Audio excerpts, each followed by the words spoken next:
إن الحمد لله نحمده ونستعينه ونؤمن به ونتوكل عليه ونعوذ بالله من شرور أنفسنا ومن سيئات أعمالنا من يهده الله فلا مضل له ومن يضلله فلا هادي له وأشهد أن لا إله إلا الله وحده لا شريك له وأشهد أن محمدًا عبده ورسوله أرسله بالهدى ودين الحق ليظهره على الدين كله ولو كره المشركون اللهم صل على محمد وعلى آل محمد كما صليت على إبراهيم وعلى آل إبراهيم إنك حميد مجيد اللهم بارك على محمد وعلى آل محمد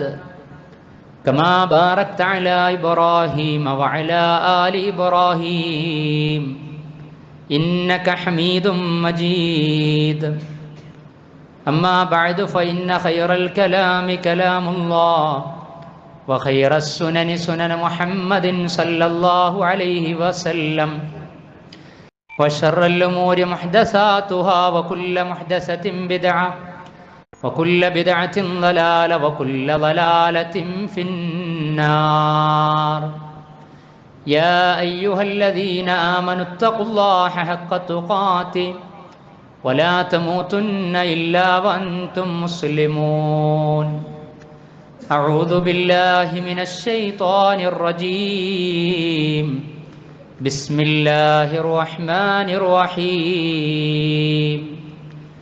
وسارعوا إلى مغفرة من ربكم وجنة عرضها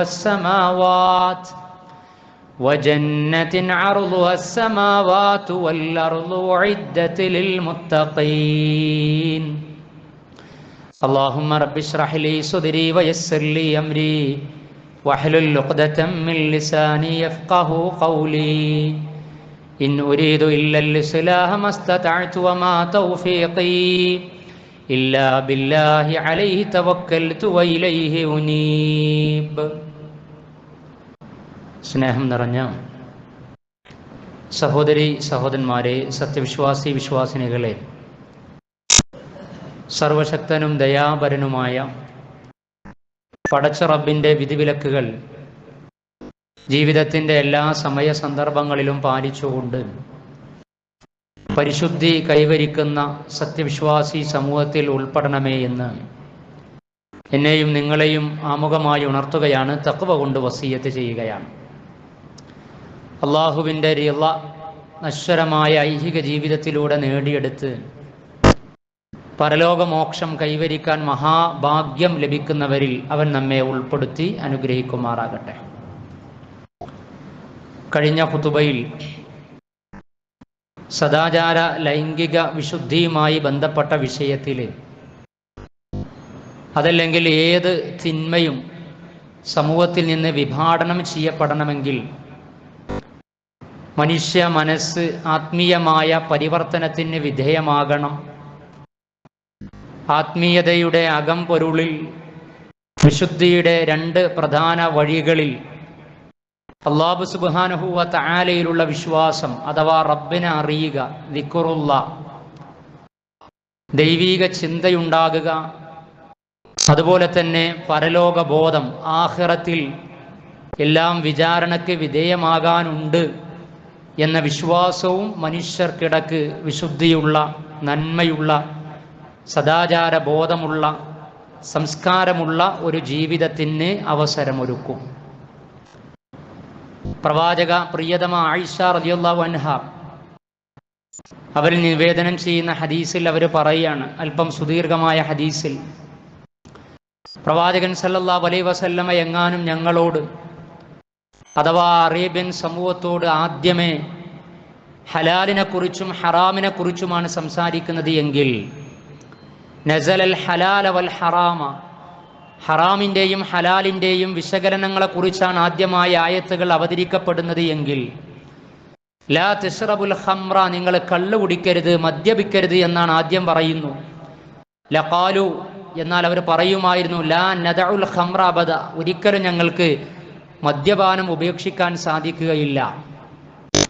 വലൗ നസല ലാ തസ്നു, അവതരിക്കപ്പെടുന്ന ആയത്ത് ആദ്യത്തിൽ അവതരിക്കപ്പെട്ടത് ലാ തസ്നു, നിങ്ങൾ വ്യഭിചരിക്കരുത് എന്ന വിഷയത്തിലായിരുന്നു എങ്കിൽ ലഖാലു, അവർ പറയുമായിരുന്നു ലാ നദഉ സിന അബദൻ, ഒരിക്കലും ഞങ്ങൾക്ക് വ്യഭിചരിക്കാതിരിക്കാൻ നിർവാഹമില്ല എന്ന്. ലഖദ് നസല ബി മക്ക, എന്നാൽ മക്കയിൽ പ്രവാചക പ്രബോധനങ്ങളിലെ ആദ്യ കാലങ്ങളിൽ അവതരിക്കപ്പെട്ട ആയാത്തുകൾ എന്ന് പറയുന്നത് അല്ലാഹു സുബ്ഹാനഹു വ തആല സംവിധാനിക്കുന്ന പരലോകത്തെക്കുറിച്ചുള്ള ആയത്തായിരുന്നു. പരലോകം പഠിപ്പിക്കപ്പെടുകയായിരുന്നു. ബലിസ്സാഅതു മൗഇദുഹും വസ്സാഅതു അദ്ഹാ വ അമർ, 54-ാം അധ്യായം സൂറത്തുൽ ഖമറിലെ 46-ാമത്തെ ആയത്ത് ആ ഹദീസിൽ കാണുകയാണ്. അഥവാ ഞങ്ങൾക്ക് ആദ്യമായി പഠിപ്പിക്കപ്പെട്ടത് അന്ത്യദിനത്തെക്കുറിച്ച്, പരലോകത്തെക്കുറിച്ച്, മനുഷ്യ ജീവിതം ഈ ലോകം കൊണ്ട് അവസാനിക്കുന്നതല്ല എന്നും, കഴിഞ്ഞ ഖുതുബയിൽ പറഞ്ഞതുപോലെ ജീവിത വിശുദ്ധിയുടെ സംസ്കാരത്തിൻ്റെ വഴിയിൽ വളരെ പ്രധാനപ്പെട്ട മാർഗമാണ് ആഖിറത്തിനെ കുറിച്ചുള്ള ചിന്തയും ആലോചനയും ഗൗരവവും. ബലിസ്സാഅത്തു, അന്ത്യദിനം എന്ന് പറയുന്നത് മൗഇദും, അവർക്ക് മേൽ സമയം നിർണയിക്കപ്പെട്ടതാണ്, അത് വാഗ്ദാനം ചെയ്യപ്പെട്ടതാണ്, അത് വരാനുള്ളതാണ്, ഒരു ശങ്കയും സംശയവും വേണ്ട അതിൽ. വസ്സാഅത്തു, ആ വരാനിരിക്കുന്ന അന്ത്യനാൾ അദ്ഹാ, ഏറ്റവും ആപൽക്കരമായതാണ്. നിങ്ങൾ ഈ ലോകത്തൊരു തിന്മ ചെയ്യുമ്പോൾ, ഒരധർമ്മം ചെയ്യുമ്പോൾ, അന്യായങ്ങൾ ചെയ്യുന്ന സമയത്ത് ഏതൊക്കെ തരത്തിലുള്ള ആപത്തിനെയാണോ നിങ്ങൾ ഭയപ്പെടുന്നത് എങ്കിൽ അതിനേക്കാളെല്ലാം ആപൽക്കരമായ കാര്യങ്ങളാണ് അന്ത്യനാളിൽ സംഭവിക്കാൻ പോകുന്നത്. അമർ, അതാണ് ഏറ്റവും കൈപ്പേറിയത്. ഇത്തരത്തിലുള്ള മക്കിയായ സൂക്തങ്ങൾ, പരലോകബന്ധിതമായ ആയത്തുകൾ ഞങ്ങളുടെ മനസ്സിലേക്ക് ഇറങ്ങിയത് കൊണ്ടാണ് പിന്നീട് ആ വിശ്വാസം പഠിപ്പിക്കപ്പെട്ടതിൻ്റെ പിന്നാലെ ഹലാലിനെയും ഹറാമിനെയും കുറിച്ച് പ്രവാചകൻ സംസാരിച്ച് സംസ്കരണത്തിലേക്ക് ക്ഷണിച്ചപ്പോൾ പെട്ടെന്ന് ഉത്തരം നൽകാൻ സാധിച്ചത് എന്ന്. അതുകൊണ്ടാണ് ആ സമൂഹം പരലോകത്ത് വിചാരണക്ക് വിധേയമാകും എന്നതുകൊണ്ട് മദ്യം നിരോധിച്ചു എന്ന് പറഞ്ഞപ്പോൾ വീപ്പകളൊക്കെ തച്ച് തകർത്ത് ആ വീപ്പയിൽ നിന്ന് ചാലിട്ടൊഴുകിയിട്ടുള്ള ആ മദ്യം മദീന തെരുവിലൂടെ ഒഴുകി, ആ ഒഴുകിയ ഭാഗത്ത് സസ്യങ്ങളും ചെടികളും പുല്ലുകളും ഉണ്ടായി. ആ പുല്ലുകൾ അവരുടെ ഒട്ടകം ഭക്ഷിച്ച സമയത്ത് ആ ഒട്ടകത്തിൻ്റെ മൂക്ക് കയറുമായി പ്രവാചകന്റെ തിരുസന്നിധിയിൽ എത്തിക്കൊണ്ട് മദ്യം ഒഴുകിയ ഭാഗത്ത് ഉണ്ടായ പുല്ല് ഈ ഒട്ടകം ഭക്ഷിച്ചിട്ടുണ്ട് പ്രവാചകരെ, അതുകൊണ്ട് ആ ഒട്ടകത്തിൻ്റെ മാംസവും പാലും ഞങ്ങൾക്ക് ഹലാലാണോ എന്ന് ചോദിക്കുന്ന അങ്ങേയറ്റത്തെ തസ്കിയത്തിന്റെ ബോധത്തിലേക്ക് അവരെ നയിച്ചത് യൗമയിദിൻ തുഹദ്ദിസു അഖ്ബാറഹാ, ഭൂമി അതിൻ്റെ വർത്തമാനങ്ങൾ പറയുന്ന ഒരു ലോകത്തിൽ വിശ്വസിച്ചത് കൊണ്ടായിരുന്നു. ആ ലോകത്തിലുള്ള വിശ്വാസം.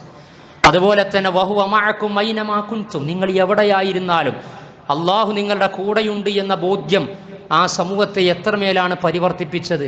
ഇന്നത്തെ ഖുതുബയിൽ അല്പസമയം ഈ വിശ്വാസം ഒരു ഉമ്മത്തിനുണ്ടായി കഴിഞ്ഞാൽ, ഈ വിശ്വാസം ഏറ്റെടുത്തു കഴിഞ്ഞാൽ, ജീവിത വിശുദ്ധിക്ക് വേണ്ടി പരലോകത്തിലും പടച്ചറബിലും അങ്ങ് വിശ്വസിച്ചു കഴിഞ്ഞാൽ, ഇന്ന് നടന്നുകൊണ്ടിരിക്കുന്ന ചർച്ചകൾ, സാംസ്കാരിക ചുതികൾ, അധാർമികതകൾ, അധർമ്മങ്ങൾ, ഇതൊക്കെ അരങ്ങുവാണ് കൊണ്ടിരിക്കുമ്പോൾ എങ്ങനെയാണ് ഒരു മനുഷ്യന് തിരിച്ചുവരവ് സാധ്യമാകുക എന്ന് പറഞ്ഞു കഴിഞ്ഞാൽ, അതല്ലെങ്കിൽ ചെയ്തു പോയ തെറ്റുകൾ ഏറ്റുപറയുന്ന അത്ഭുതകരമായ നിമിഷങ്ങൾ ഇസ്ലാമിക ചരിത്രത്തിലുണ്ട്.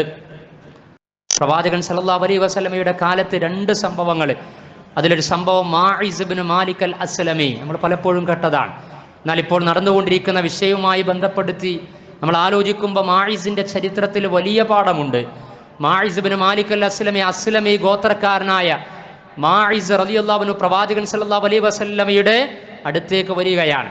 പ്രവാചകനോട് പറയാണ്, തുഹ്ഹിർനി യാ റസൂലല്ലാഹ്, അല്ലാഹുവിൻ്റെ ദൂതരെ, താങ്കൾ എന്നെ സംസ്കരിച്ചാലും ശുദ്ധീകരിച്ചാലും ഞാൻ കളങ്കിതനായ റസൂലേ എന്ന് പറഞ്ഞുകൊണ്ട് പ്രവാചകന്റെ അടുത്തേക്ക് വരികയാണ്. പ്രവാചകൻ സല്ലല്ലാഹു അലൈഹി വസല്ലമ സുമുഖനായ സുന്ദരനായ മാഇസിനെ നോക്കുകയാണ്. ഉള്ളുണർത്തുന്ന അപേക്ഷ കേട്ടുകൊണ്ട് പ്രവാചകൻ സല്ലല്ലാഹു അലൈഹി വസല്ലമ എന്താണ് സംഭവിക്കുന്നത് എന്ന് അന്താളിച്ചു നിൽക്കുകയാണ്. മാഇസ് പറയാണ്, സനൈതു യാ റസൂലല്ലാഹ്, അള്ളാന്റെ റസൂലെ, ഞാൻ വ്യഭിചരിച്ചിരിക്കുകയാണ് എന്ന്. ആ സമയത്ത് ഉടനെ പ്രവാചകൻ പറഞ്ഞത്, ശരിബ്ത യാ മാഇസ്, നീ മദ്യപിച്ചിട്ടുണ്ടോ മാഇസെ എന്നാ ചോദിക്കണത്. കാരണം എന്താണ് ഇങ്ങനെ സംസാരിക്കുന്നത് എന്ന അർത്ഥത്തിൽ പ്രവാചകൻ സല്ലല്ലാഹു അലൈഹി വസല്ലമയോട് മായിസ് പറയാണ്, ഇല്ല പ്രവാചകരെ, ഞാൻ സനയിത്തു എന്നാണ്. ആ സമയത്ത് പ്രവാചകൻ വീണ്ടും പറയാണ്, നീ വ്യഭിചരിച്ചിട്ടുണ്ടാകൂല. ഒരു തെറ്റ് ചെയ്ത് ഒരു തിന്മ ചെയ്ത് വന്ന അനുചരനോട്, ഒരു മനുഷ്യനോട് പ്രവാചകൻ എന്ന കാരുണ്യത്തിന്റെ പ്രവാചകന്റെ പ്രതികരണമാണ്. പ്രവാചകൻ പറയാം, ലഅല്ലക ഖബ്ബൽത, നീ ചുംബിച്ചിട്ടുണ്ടായിരിക്കാം, ഔ ഗമസ്ത, അതല്ലെങ്കിൽ നീ ആലിംഗനം ചെയ്തിട്ടുണ്ടായിരിക്കാം, ഔ നവർത്ത, അതല്ലെങ്കിൽ നീ നോക്കിയിട്ടുണ്ടായിരിക്കാം മായിസേ, അതിലുപരി നീ ഒന്നും ചെയ്തിട്ടുണ്ടാകൂല. നമ്മൾക്കൊക്കെ ദഅവത്തിന്റെ മേഖലയിൽ, അതല്ലാത്ത മേഖലകളിലൊക്കെ നമ്മൾ എന്തെങ്കിലും ഒന്ന് കേൾക്കുന്ന സമയത്തേക്ക് അയൽപ്പക്കങ്ങളിൽ നിന്ന്, കുടുംബങ്ങളിൽ നിന്ന്, അല്ലെ, അതേപോലെ തന്നെ പല രംഗങ്ങളിൽ നിന്ന് കേൾക്കുമ്പോഴേക്ക് ഏത് ചാപ്പയാണ് നമ്മൾ കുത്താറുള്ളത് എന്ന് ആലോചിക്കണം. ലഅല്ലക ഖബ്ബൽത ഔ ഗമസ്ത ഔ നളർത എന്ന് പറയാൻ. ആ സമയത്തും മായിസ് പറയാണ്, അല്ല റസൂലേ, ഞാൻ വ്യഭിചരിച്ചിട്ടുണ്ട്, നീ പോ മായിസ്. രണ്ടാമത്തെ ദിവസം പറഞ്ഞേക്കാൻ പ്രവാചകൻ സല്ലല്ലാഹു അലൈഹി വസല്ലം സഹാബികളെ ചുമതലപ്പെടുത്താൻ, മായിസിന്റെ മാനസികാവസ്ഥ നിങ്ങൾ സ്റ്റഡി ചെയ്യണമെന്ന് പറയാം. മാനസികമായിട്ട് വല്ല അസ്വസ്ഥതയുണ്ടോ, മാനസികമായിട്ട് വല്ലതും സംഭവിച്ചിട്ടുണ്ടോ എന്ന് പ്രവാചകന്റെ അടുത്ത് റിപ്പോർട്ട് കൊടുക്കണം. ഒരു കുഴപ്പമില്ല, മായിസിനൊരു കുഴപ്പമില്ല, സംസ്കരിക്കാൻ ആഗ്രഹിക്കുകയാണ്, നല്ല മനുഷ്യനാണ് മായിസ്, ചെയ്തു പോയ തെറ്റ് ഏറ്റു പറയാൻ, അതിന് പരിഹാരം കൊടുക്കണമെന്ന് ആഗ്രഹിക്കുകയാണ് റസൂലെ, അതുകൊണ്ടാണ് വന്നിട്ടുള്ളത് എന്ന്. കാരണം പ്രവാചകൻ സല്ലല്ലാഹു അലൈഹി വസല്ലമ ആവർത്തിച്ച് മൂന്നാമത്തെ ദിനത്തിലും വന്ന് ത്വഹിർനി യാ റസൂലല്ലാഹ്, എന്നെ ശുദ്ധീകരിക്കണമെന്ന് പറയാൻ. ആ ശുദ്ധീകരണം ഏതാണ്? പ്രവാചകന് കൊടുത്ത അതിൻ്റെ മുമ്പെയുള്ള അവസരം ഏതാണ്? നീ അഥവാ വല്ലതും സംഭവിച്ചിട്ടുണ്ടെങ്കിൽ തൗബ ചെയ്ത് മടങ്ങണം എന്ന രൂപത്തിൽ പ്രവാചകൻ പറഞ്ഞയക്കുകയാണ്.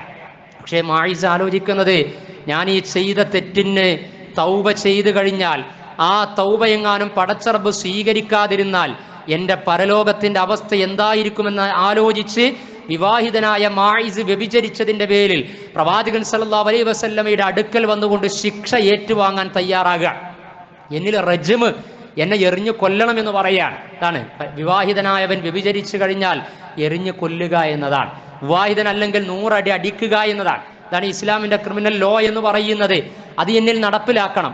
അങ്ങനെ ഈ ലോകത്ത് എനിക്ക് ഈ ശിക്ഷ ഏറ്റുവാങ്ങി കളങ്കമില്ലാതെ നിഷ്കളങ്കമായി സ്വർഗത്തിലേക്ക് നേർക്കുനേരെ പ്രവേശിക്കാൻ ഞാൻ ആഗ്രഹിക്കുന്നു എന്ന അർത്ഥത്തിൽ പ്രവാചകൻ സല്ലല്ലാഹു അലൈഹി വസല്ലമയുടെ സവിധത്തിലേക്ക് വീണ്ടും വരികയാണ്. പ്രവാചകൻ സല്ലല്ലാഹു അലൈഹി വസല്ലമ ശിക്ഷ നടപ്പിലാക്കാൻ പറയാൻ. ശിക്ഷ നടപ്പിലാക്കുകയാണ്. നടപ്പിലാക്കുന്ന സമയത്ത് രക്തം ചിന്തുകയാണ്. രക്തം ചിന്തുമ്പോൾ സഹാബികളുടെ ദേഹത്തേക്ക് രക്തം വന്നപ്പോൾ അവരിൽ പല ആളുകളും ശപിക്കുന്ന, അല്ലെങ്കിൽ ഛേ എന്ന് പറയുന്ന ഒരവസ്ഥയുണ്ടായി, രംഗമുണ്ടായി. പ്രവാചകൻ സല്ലല്ലാഹു അലൈഹി വസല്ലം അത് കണ്ടു. ഖാല റസൂലുള്ളാഹി സല്ലല്ലാഹു അലൈഹി വസല്ലം, ലഖദ് താബ തൗബതൻ ലൗ ഖുസ്സിമത് ബൈന ഉമ്മഹ ലവസഅതഹും. ആ മായിസ് നിർവഹിച്ച തൗബയുണ്ടല്ലോ, ആ തൗബയുടെ ഈ നടപടിക്രമങ്ങളുണ്ടല്ലോ, ഇതിലൂടെ ലഖദ് താബ തൗബതൻ ലൗ ഖുസ്സിമത് ബൈന ഉമ്മഹ, ഈ ഉമ്മത്തിൽ, ഈ മദീന നിവാസികൾക്കിടക്ക് മായിസിന്റെ തൗബ വിഭജിച്ചു കൊടുക്കുകയാണ് എങ്കിൽ നിങ്ങളൊക്കെ ചെയ്ത തെറ്റുകളുടെ പാപമോചനമായി മായിസിന്റെ ആ തൗബ മതിയാകുന്നതാണ് എന്ന് പ്രവാചകൻ സല്ലല്ലാഹു അലൈഹി വസല്ലമ പറയാം. ഇത് പ്രവാചകന്റെ സന്നിധിയിലേക്ക് വന്നുകൊണ്ട് എങ്ങനെയാണ് മായിസ് ഇത് ഏറ്റുപറഞ്ഞ് ഈ ശിക്ഷ ഏറ്റുവാങ്ങിയ റജ്മിന് വിധേയമായി പരലോകത്തേക്ക് നിഷ്കളങ്ക മനസ്സുമായി യാത്രയായത്? അവിടെ മീറ്റു നടന്നിട്ടില്ല, അല്ലേ? അവിടെ കമ്മീഷൻ റിപ്പോർട്ടുകൾ പുറത്തു വന്നിട്ടില്ല. വിധേയമായപ്പെട്ട പെണ്ണ് വന്നിട്ട് പ്രവാചകന്റെ സന്നിധിയിൽ പരാതി പറഞ്ഞിട്ടില്ല. ഇതൊന്നുമില്ലാതെയും മായിസ് പ്രവാചകന്റെ അടുത്തേക്ക്, സമീപത്തേക്ക് വന്നുകൊണ്ട് ഈ ലോകത്തുള്ള നഷ്ടം ഏറ്റുവാങ്ങിയത് പരലോകത്തെക്കുറിച്ചുള്ള ബോധം കൊണ്ടായിരുന്നു. അല്ലാഹു സുബ്ഹാനഹു വ തആലയെ അവന്റെ ശിക്ഷ ഭയന്നുകൊണ്ടായിരുന്നു. നിഷ്കളങ്കമായി പടച്ച റബ്ബിന്റെ കോടതിയിലേക്ക് എത്തിച്ചേരണമെന്ന ചിന്തയായിരുന്നു. സമ്മർദ്ദങ്ങൾ ഏതുമില്ലാതെ അവസരങ്ങൾ, തൗബയുടെ പ്രാഥമിക ഘട്ടങ്ങളിലുള്ള രംഗങ്ങൾക്ക് അവസരം കൊടുത്തിട്ട് പോലും എന്നിൽ റജ്മ് നടപ്പാക്കണമെന്ന് പറയാൻ. ഇത് കണ്ടിട്ട് പ്രവാചകൻ സല്ലല്ലാഹു അലൈഹി വസല്ലമയുടെ അടുക്കലേക്ക് മറ്റൊരു സ്ത്രീ വരികയാണ്. ഗാമിദി ഗോത്രക്കാരിയാണ്.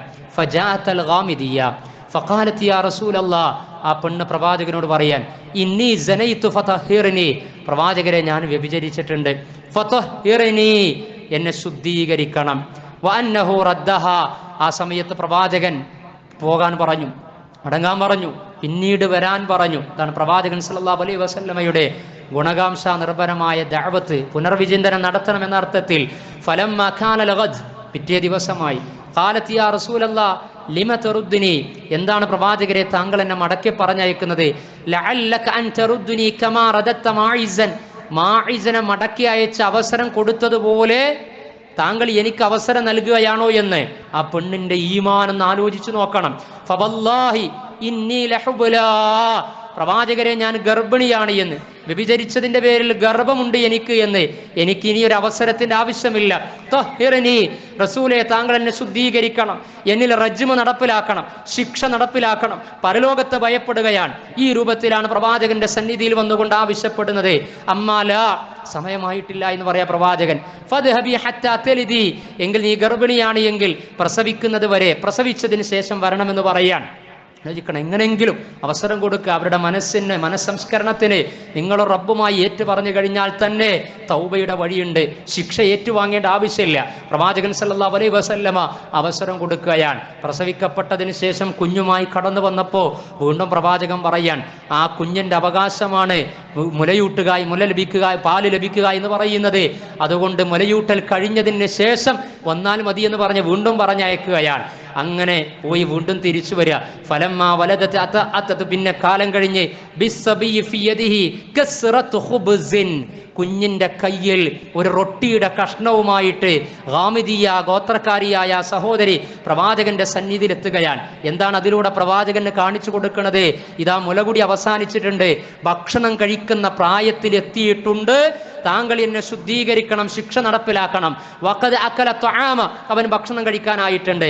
ഫദഫഅ സബിയ ഇലാ റജുലിൻ മിനൽ മുസ്ലിമീൻ, ആ കുഞ്ഞിനെ മുസ്ലിംകളിൽപ്പെട്ട ഒരു സഹോദരന്റെ അടുത്തേക്ക് കൈമാറുകയാണ്. സുമ്മ അമറ ബിഹ, അങ്ങനെ ആവശ്യപ്പെട്ടതിന്റെ അടിസ്ഥാനത്തിൽ പ്രവാചകൻ സല്ലല്ലാഹു അലൈഹി വസല്ലമ വ അമറ അന്നാസ ഫറജമുഹ, റജമ് നടപ്പിലാക്കാൻ പറയാണ്.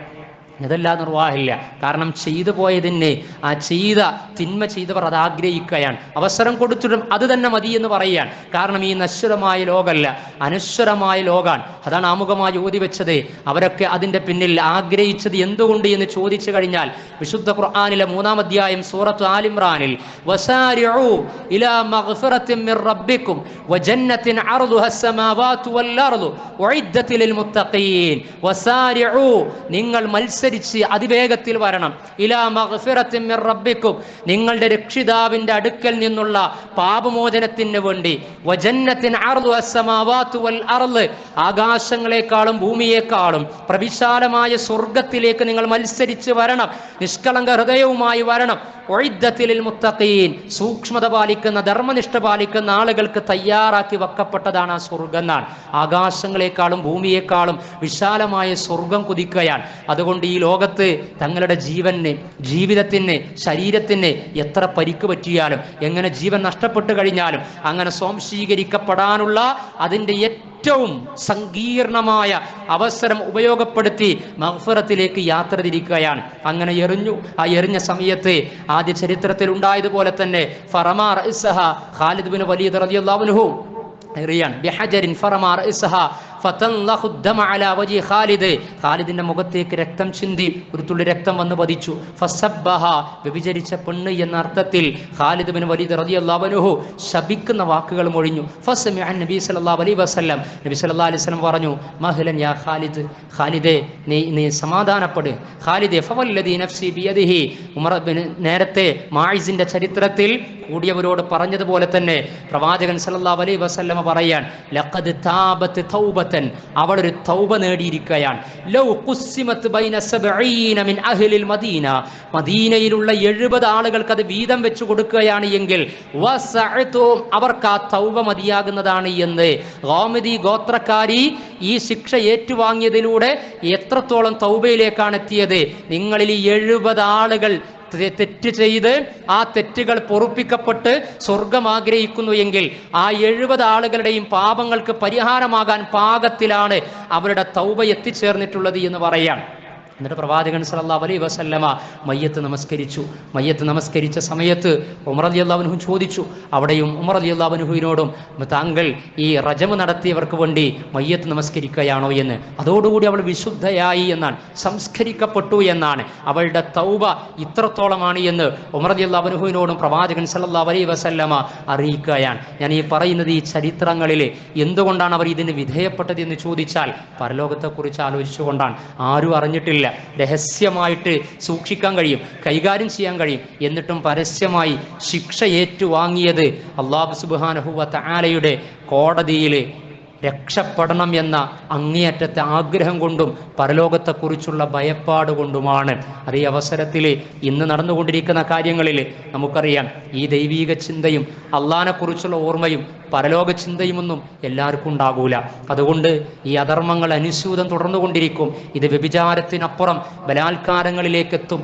അവിടെ ഇസ്ലാം ദൈവീക ചിന്ത കൊണ്ടും പരലോകവും പഠിപ്പിച്ച് സമൂഹത്തിൽ സുരക്ഷിതത്വം ഉറപ്പുവരുത്തണം എന്ന് മാത്രമല്ല പറഞ്ഞത്.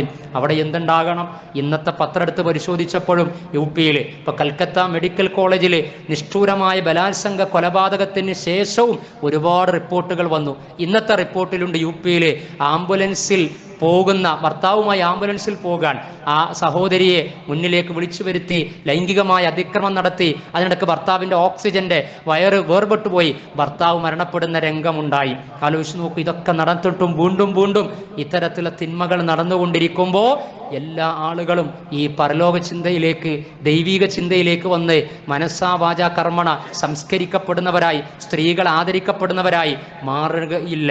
കാരണം സമൂഹത്തിന്റെ ഗതി അങ്ങനെയായിരിക്കും. അതുകൊണ്ടാണ് ഇസ്ലാം ഷിർക്കിന്റെ ശിക്ഷ ഈ ലോകത്തില്ലെങ്കിലും സാമൂഹിക സുരക്ഷിതത്വം നഷ്ടപ്പെടുത്തുന്ന ബലാത്കാരങ്ങൾക്കും അക്രമങ്ങൾക്കും അന്യായങ്ങൾക്കുമുള്ള ശിക്ഷകൾ ഇവിടെ വെച്ച് നടപ്പിലാക്കപ്പെടണം എന്നുകൂടി പറഞ്ഞത്.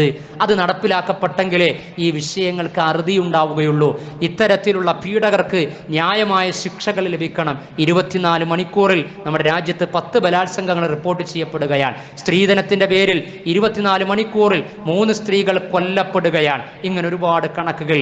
ഇത് ഇല്ലാതിരിക്കണമെങ്കിൽ അള്ളാഹു വിശുദ്ധ ഖുർആനിൽ 2-ാം അധ്യായം സൂറത്തുൽ ബഖറ 178-ാമത്തെ ആയത്തിൽ യാ അയ്യുഹല്ലദീന ആമനൂ കുതിബ അലൈക്കുമുൽ ഖിസാസു ഫിൽ ഖത്ലാ, കൊലപാതകത്തിന്റെ വിഷയത്തിൽ പ്രതിക്രിയ നടത്തുക എന്ന് പറയുന്നത് നിങ്ങളുടെ മേൽ നിർബന്ധമാണ് എന്ന് അല്ലാഹു സുബ്ഹാനഹു വ തആല അറിയിക്കുകയാണ്. ബംഗാള് നിയമസഭ കൂടി നിയമ ഭേദഗതി വരുത്തി ബലാത്സംഗം ചെയ്തു കഴിഞ്ഞാൽ ജീവപര്യന്താണെന്നാണ്. അതിനിടക്ക് ബലാത്സംഗത്തിൽ കൊല്ലപ്പെട്ട് കഴിഞ്ഞാൽ അവനെ വധശിക്ഷയ്ക്ക് വിധേയമാക്കണമെന്നാണ്. ഇസ്ലാം 6 നൂറ്റാണ്ടുകൾക്കപ്പുറം ഈ കാര്യം കൃത്യമായി അറിയിച്ചു. പ്രാകൃതമായ നിയമം, മരുഭൂ നിയമം എന്നൊക്കെ പറഞ്ഞ ആളുകൾ അതിലേക്ക് അങ്ങനെ ദാഹിച്ച് അതൊക്കെ ആവശ്യപ്പെട്ടുകൊണ്ടിരിക്കുകയാണ്. വലക്കും ഫിൽ ഖിസാസി ഹയാത്തുൽ ലിഉലിൽ അൽബാബ്, വലക്കും ഫിൽ ഖിസാസ്, നിങ്ങൾക്ക് പ്രതിക്രിയ നടത്തുന്നവർ, കൊന്നവരെ കൊല്ലുക എന്നുള്ളതിൽ, വ്യഭിചരിച്ചവർക്ക് അതിൻ്റെതായ ശിക്ഷ നടപ്പിലാക്കുക എന്നതിൽ, വിവാഹിതനായ മനുഷ്യൻ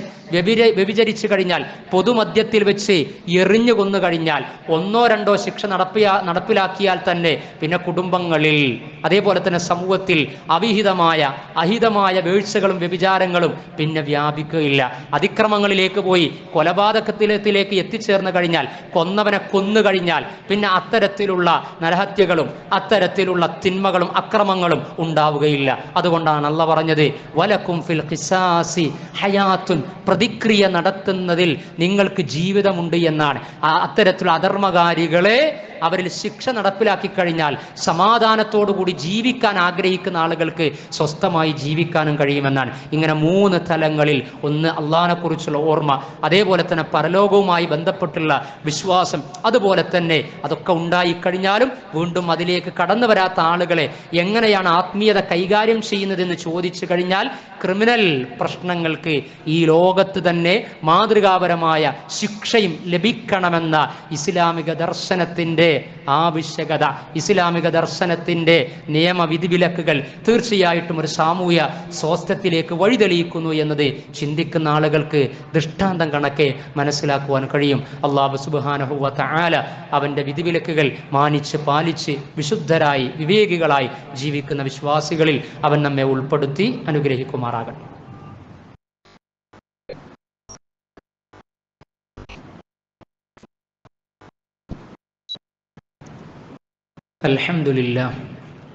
അൽഹംദുലില്ലാഹില്ലദീ ഹദാനാ ഇലൽ ഇസ്ലാം വസ്സലാത്തു വസ്സലാമു അലാ നബിയിൽ കരീം വഅലാ ആലിഹി വസഹ്ബിഹി വമൻ തബിഅഹും ബിഇഹ്സാനിൻ ഇലാ യൗമിദ്ദീൻ.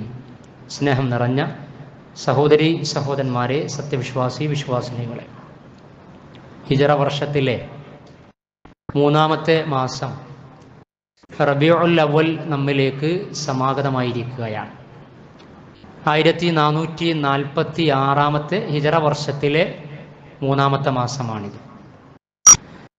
ഹിജറ വർഷത്തിൻ്റെ തുടക്കത്തിൽ ഇതേ മിമ്പറിൽ വെച്ചുകൊണ്ട് തന്നെ ഹിജറയെക്കുറിച്ചും ഹിജറ വർഷത്തിലെ ആദ്യ മാസം മുഹറമിനെ കുറിച്ചുമൊക്കെ നമ്മൾ പറയുകയുണ്ടായി. ഹിജറ വർഷത്തിലെ ആദ്യ മാസം മുഹറമാണ്.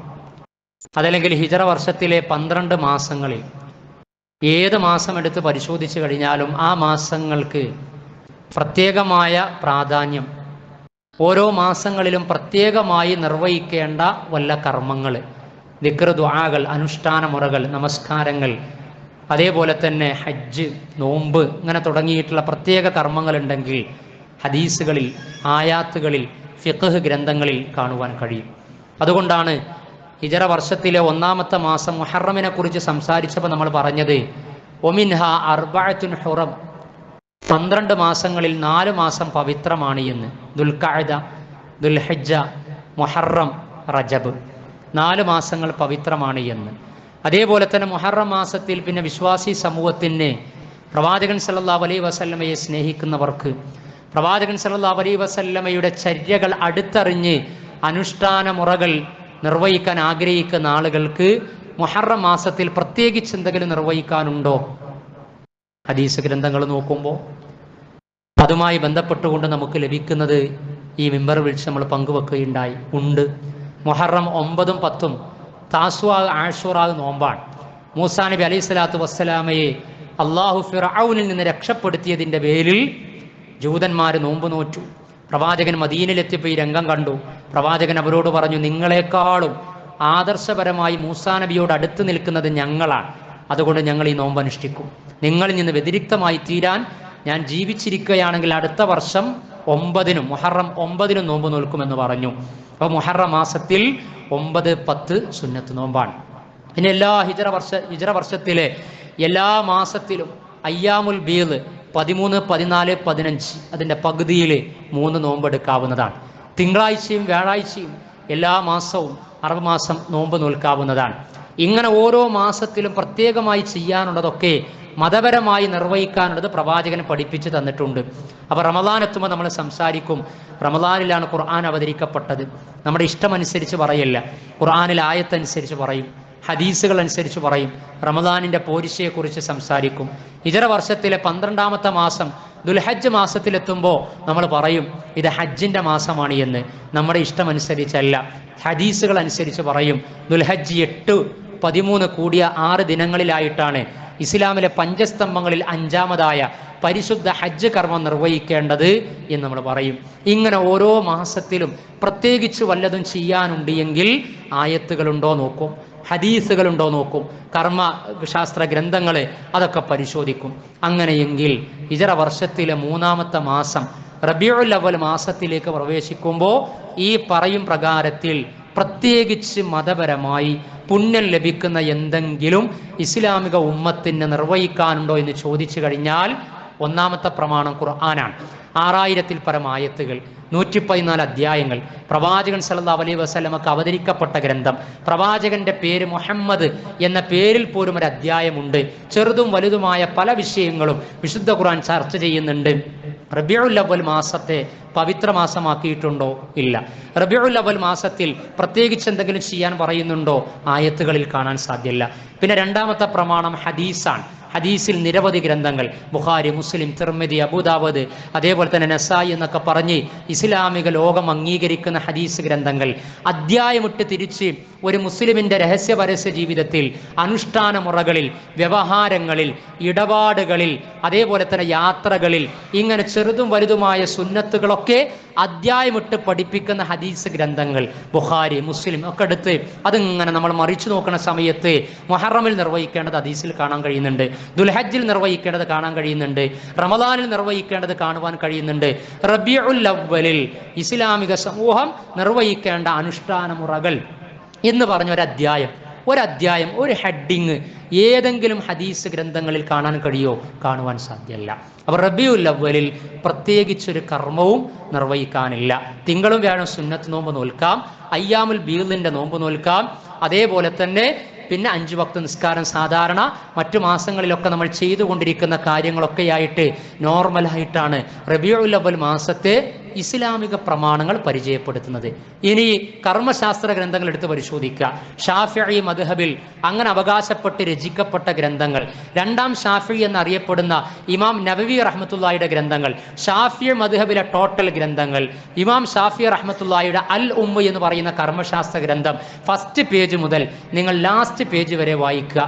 ഏതെങ്കിലും പേജിൽ റബീഉൽ അവ്വൽ മാസത്തിൽ പ്രത്യേകമായി ഒരു 1/2 മീറ്റർ റാലി, ഒരു പ്രത്യേക നോമ്പ്, ഏതെങ്കിലും തരത്തിലുള്ള പ്രത്യേക ദിക്റുകൾ, ഒരു പ്ലസ് സ്വലാത്ത് അധികം ചൊല്ലാൻ പറയുക, ഒരു അഥവാ ഹദീസിലില്ല, ആയത്തിലില്ല, കർമ്മശാസ്ത്ര ഗ്രന്ഥങ്ങളിൽ ഷാഫിഈ മദ്ഹബ് അനുസരിച്ചുള്ള ഗ്രന്ഥങ്ങളിൽ പോലും ഇത് കാണുവാൻ സാധ്യമല്ല. വിഷയം വളരെ വളരെ സുതാര്യമാണ്.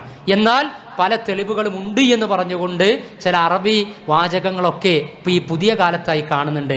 അതിനെക്കുറിച്ച് അടുത്ത ഖുത്ബയിൽ പ്രവാചകൻ സല്ലല്ലാഹു അലൈഹി വസല്ലമയോടുള്ള സ്നേഹം അത് സുന്നത്താണ് എന്നും, നബിദിന ആഘോഷം അത് ബിദ്അത്താണ് എന്നും, ജന്മദിനാഘോഷം ഇസ്ലാമിന് പരിചയമില്ല എന്നും, അതുകൊണ്ട് ഇതര മതവിഭാഗങ്ങൾ ചെയ്യുന്നത് പോലെ ശ്രീകൃഷ്ണൻ ജനിച്ച ദിനം എന്ന് പറഞ്ഞ ഐതിഹ്യം അനുസരിച്ച് ശ്രീകൃഷ്ണ ജയന്തി, ഡിസംബർ 25-ന് യേശുക്രിസ്തു ജനിച്ചു എന്ന് പറഞ്ഞ് അവർ ഈസാ നബിയുടെ പേരിൽ അവരുടെ ഭാഷയിലെ ക്രിസ്തുമസ് ആഘോഷിക്കുക, അതേപോലെ ഒരു നബി ജയന്തി പഠിപ്പിക്കപ്പെട്ടിട്ടില്ല.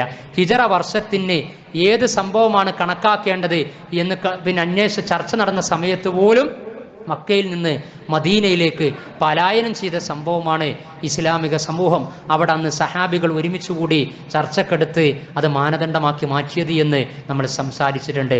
അപ്പോൾ ആയാത്തുകൾക്ക് പരിചയമില്ല, ഹദീസുകൾക്ക് പരിചയമില്ല, കർമ്മശാസ്ത്രങ്ങൾക്ക് പരിചയമില്ല.